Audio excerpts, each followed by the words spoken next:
You're listening to a production of the National Media Archive. To learn more or volunteer, go to nationalmediaarchive.com. Picture this. It's 1984 at the University of Texas. Room 2713 isn't just another college dorm, it's ground zero for a tech revolution. Now, you might be thinking, how does a teenager surrounded by pizza boxes and motherboards kickstart a billion-dollar company? Well, Michael Dell wasn't your average student. While most kids took apart toys for fun, Michael wanted to know how they ticked. Reverse engineering. That's the technical term for breaking things down to learn how they work. But his true genius? Marrying curiosity with hustle. By high school, he wasn't just tinkering. He was selling newspaper subscriptions, making nearly 200 in a year. Now that's market segmentation in action, targeting specific customers with tailored pitches. Let me tell you a story.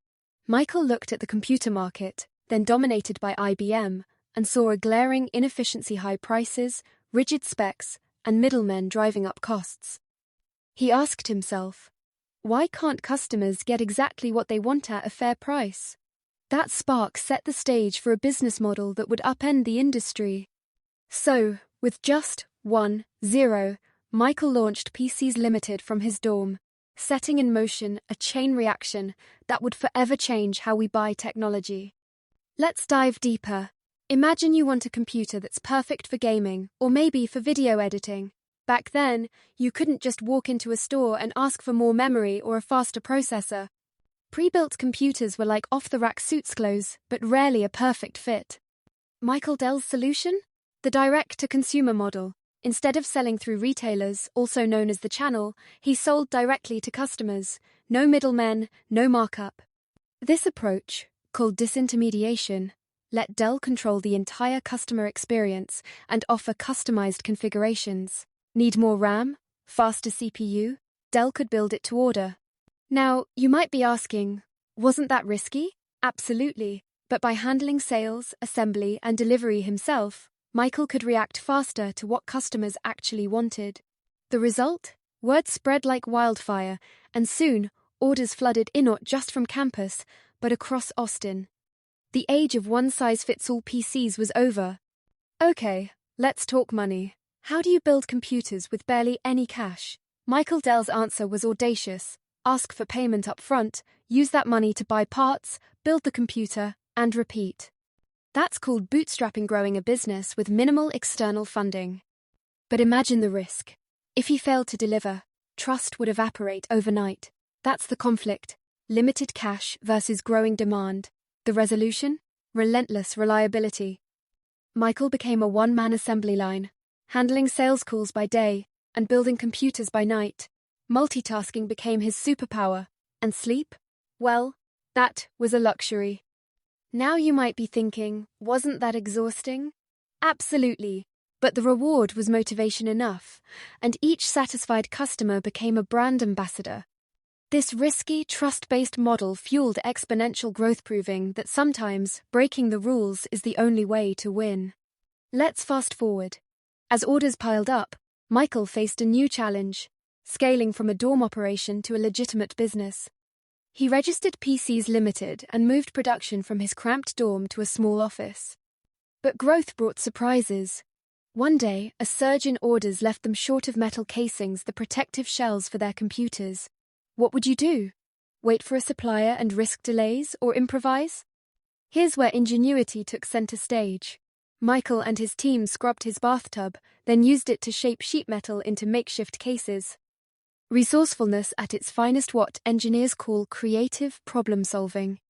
Those bathtub-forged computers shipped on time, reinforcing Dell's reputation for reliability, no matter the odds. By the end of the first year, PCs Limited raked in $6 million, a testament to grit, adaptability, and the power of word-of-mouth marketing. So, what set Dell apart from the competition? It wasn't just cheaper prices. The real differentiator was customer centricity, putting the user at the heart of every decision. In business lingo, that's called customer relationship management. Dell's team didn't just sell PCs, they listened, tailored, and supported. Every customer had unique needs, and Dell made sure those needs were met, from pre-sale consultation to after-sales support. Now you're probably wondering, did this really matter? Absolutely. In an era of generic, faceless tech companies, Dell's personal touch built fierce loyalty and repeat business. By reframing the company's role from seller to solution provider, Dell created a new paradigm for the industry. That focus on relationships remains a cornerstone of the Dell brand even today.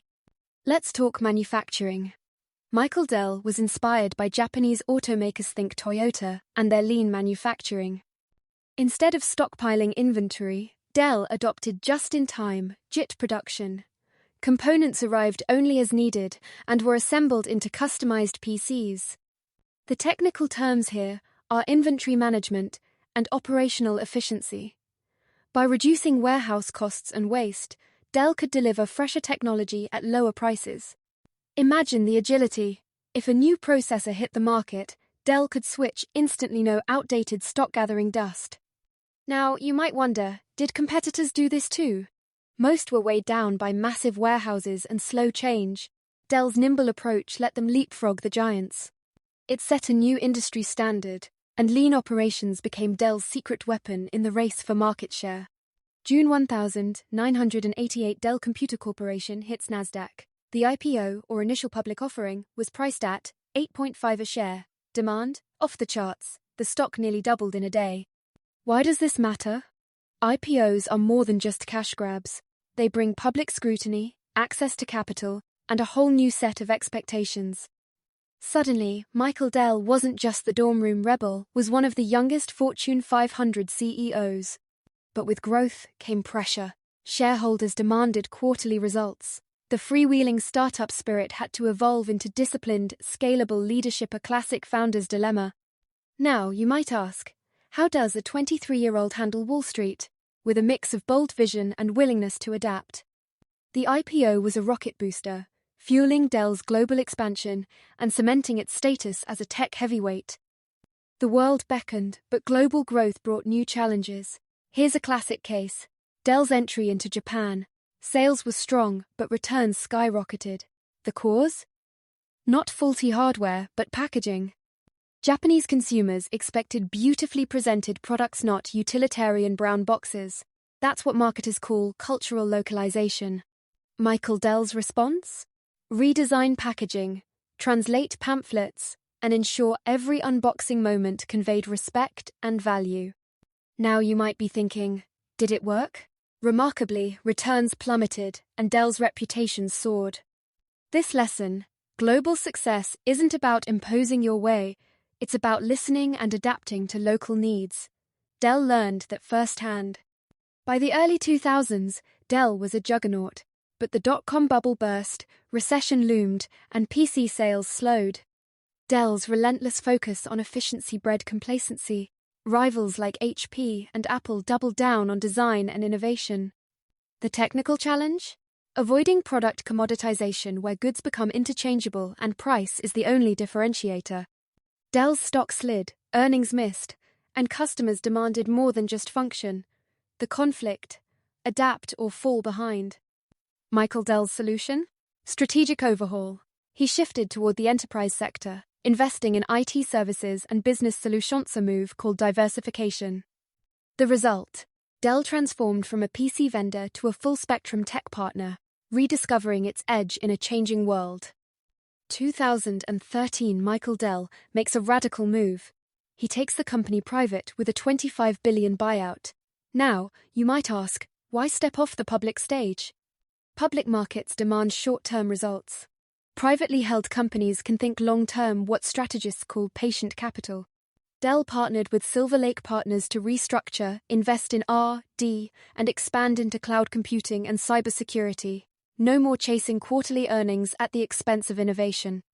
Skeptics called it risky, but Michael Dell argued that without the scrutiny of Wall Street, the company could make bold bets essential for transformation. Today, Dell Technologies is a $100 billion powerhouse, proof that sometimes stepping back is the surest way to leap forward. So, what does Dell's journey teach us? First, relentless curiosity and customer obsession are unbeatable. Michael Dell's willingness to question the status quo had business thinkers called disruptive innovation changed an entire industry. Second, adaptability is survival. From just-in-time manufacturing to global localization and enterprise diversification, Dell's story is a masterclass in pivoting with purpose. Let me leave you with a question. What dorm room ideas are brewing right now that could spark the next revolution? If Michael Dell's story teaches us anything, it's that vision, audacity, and customer focus never go out of style. Thanks for joining me on this journey. Until next time, keep challenging the ordinary and maybe, just maybe, your big idea will change the world.